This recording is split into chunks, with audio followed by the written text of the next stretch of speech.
So, hello mga ka-Diyosa and good day. So, ayan, meron akong comment dito na nakita. So, in-screenshot ko na lang kasi hindi siya pwedeng replyan through comment section.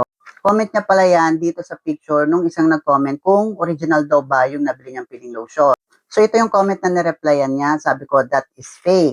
Tapos, sumagot naman to si ating magaling na hindi daw ba pwedeng old packaging lang. Tapos, may ganyan pa siyang emoji. So again mga ka-Diyosa, this is our new and latest packaging po ng original na SCD Peeling Skin Lotion. Dapat po nandyan po si Miss Labby po. At ikaw na nag-comment ka, makinig ka, i-orient kita kung bakit naging fake yung lotion na nabili niya. Ito po ay memo mula sa pinaka SCD main office. Okay?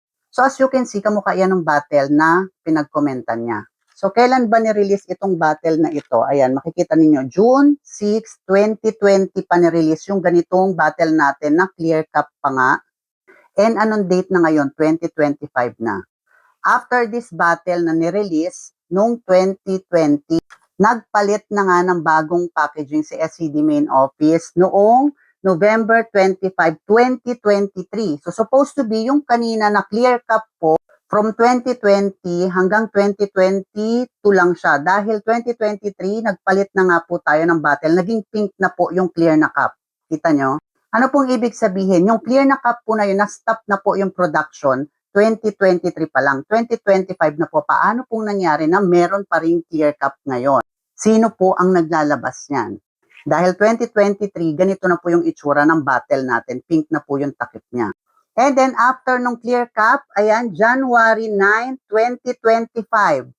Naging ganito na po yung new packaging ng peeling lotion natin, which is ito na po yung hawak ko ngayon nitong January 9, 2025, ni-release yung ating new packaging. Supposed to be, hindi na sila gumagawa ng clear cup at pink cup na walang labi po.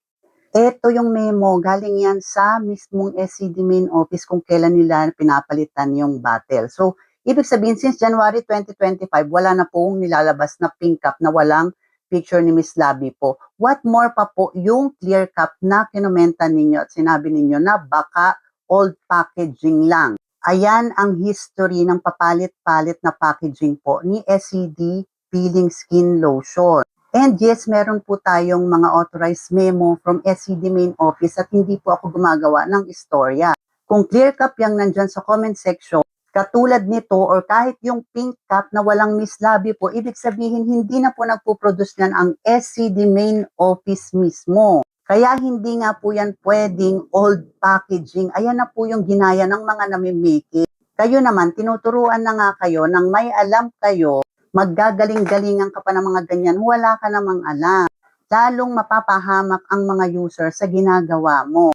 2018 pa po ako user ng SCD Peeling Skin Lotion at seller din po ako nito since 2019 pa. Kaya naabutan ko po yung pabago-bago po nitong itsura ng packaging.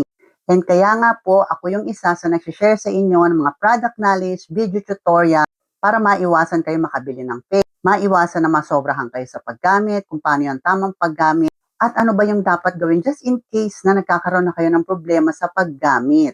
Ayan, ang hirap sa inyo, hindi kayo nakikinig, kaya kayo napapasama. Kahit ang instruction, lampas 20 times ko nang ginagawa ng video, hindi nyo pa din alam. Dahil kung tutuusin, pwede namang hindi ako gumawa ng mga video na to para sa inyo eh. But since I'm concerned, ayoko mapasama kayo at para tulad namin masatisfied kayo at maging masaya kayo sa result, kaya ako nagtsatsaga na gumawa ng video at sagutin yung mga tanong ninyo. Ngayon, kung ipagpipilitan ninyo, yung clear cup at pink cup na yan, nasa sa inyo yan kung gusto nyong gamitin. Ginawa ko na yung makakaya ko. Marami na akong video nilabas tungkol sa pinagkaiba ng original at fake. Hindi naman para magsinungaling pa ako para sa kaligtasan ninyo. So yun lang and have a great day. Bye.